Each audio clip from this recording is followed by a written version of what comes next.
cálculos, doutor Elielto, doutor Eliseu. Doutor Elielto, vamos falar em novas revisões? Vamos aí trazer dinheiro para o bolso dos nossos telespectadores? Vamos lá, Ney. Vou preparar algumas coisas aqui, ó. Vamos lá.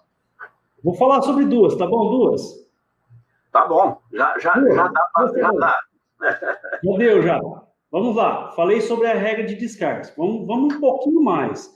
Se eu estiver falando mentira, o doutor Eliseu me chama aqui e me chama atenção, tá, doutor? Então, vamos lá. Vamos imaginar essa situação. Chega no teu escritório uma pessoa com uma pensão por morte após a reforma.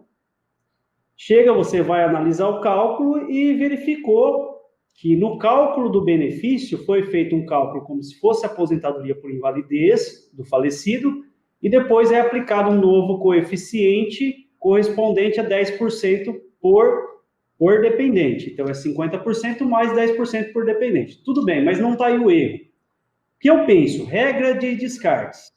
Pode descartar da aposentadoria por incapacidade permanente ou por invalidez? Antes da reforma era por invalidez, agora é por incapacidade permanente? Pode descartar? O artigo 26, parágrafo 6º, não relata, não limita apenas aposentadorias programadas. Na verdade, eles não colocam aposentadoria nenhuma. Dá a entender que todos os benefícios têm direito a você realizar esse descarte. Então, vamos imaginar essa situação, a pessoa chega no teu escritório, você vai analisar o cálculo e verificar o quê? Que na pensão por morte não teve descartes dos salários de contribuição. Daí, você poderia realizar o descarte e olha só, imagine a pessoa que tem lá 20 anos de tempo de contribuição, tá? Então, nessa hipótese, caberia, desde que não fosse concedido um benefício anterior à pessoa que faleceu, então, vamos imaginar a pessoa não estava aposentada, faleceu e a viúva, ou viúvo que seja, está recebendo a pensão. Nessa situação, eu entendo, de acordo com o artigo 26, parágrafo 6º, que deveria realizar os descartes nesse benefício. Até quanto? Até o período mínimo ali de tempo de contribuição que seria necessário. Fala lá na concessão da pensão que deveria ter um período mínimo de 18 meses para o cônjuge ou companheiro, tá? Então, tem essa questão do cônjuge ou companheiro, pode ser para os dependentes 12 meses, esse é o meu entendimento. Tem uma portaria que não diz, não, vamos dizer assim, não é clara sobre isso, mas a portaria veio e trouxe algo que poderia descartar apenas nas aposentadorias programáveis. Eu entendo que uma portaria não é suficiente para trazer uma regra dessa, tá? Eu entendo que não seria suficiente. Aí sim seria uma primeira revisão. Por exemplo, fiz um cálculo, ontem mesmo fiz um cálculo desse, o INSS concedeu um benefício de R$ 1.980 mais ou menos, não lembro exatamente o valor.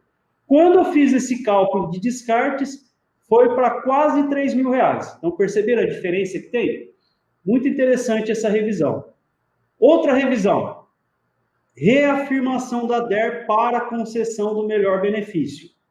Inclusive, está na instrução normativa, artigo 689, se eu não me engano. Agora, talvez me fugiu da cabeça aqui, da memória minha. Olha, dê uma olhadinha na instrução normativa, artigo número 689, se eu não estiver enganado. Se eu estiver enganado, depois vocês me chamam lá no Instagram e falam, você está enganado, depois eu passo o artigo certo.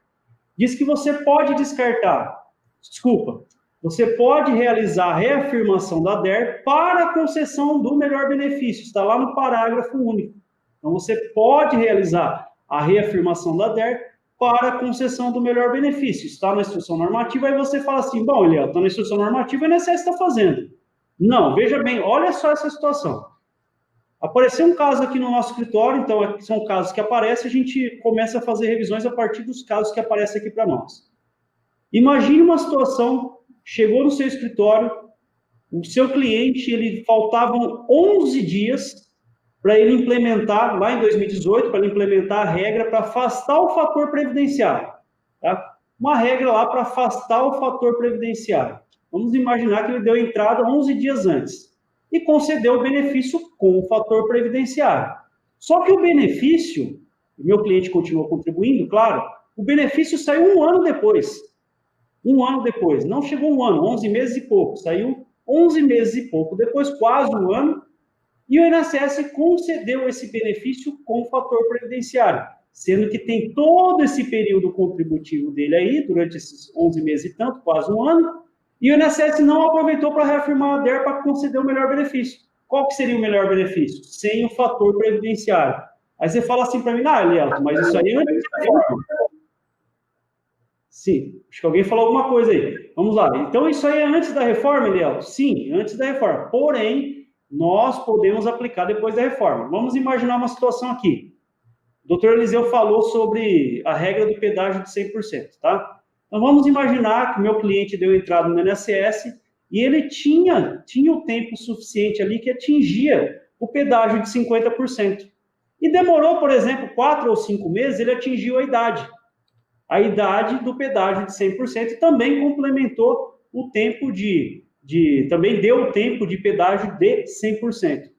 O INSS provavelmente nessa situação ele vai considerar a data do requerimento da pessoa. Ele não vai reafirmar a DER para a concessão do pedágio de 100%. Já aconteceu isso aqui também, tá? Então são duas revisões que a gente pode utilizar. Um está lá no artigo 26, parágrafo 6º, que é a regra dos descartes, e o outro caso está lá no artigo 689 da Instrução Normativa 77, tá? Duas revisões, tem mais algumas outras aí que a gente pode falar um pouquinho mais para frente.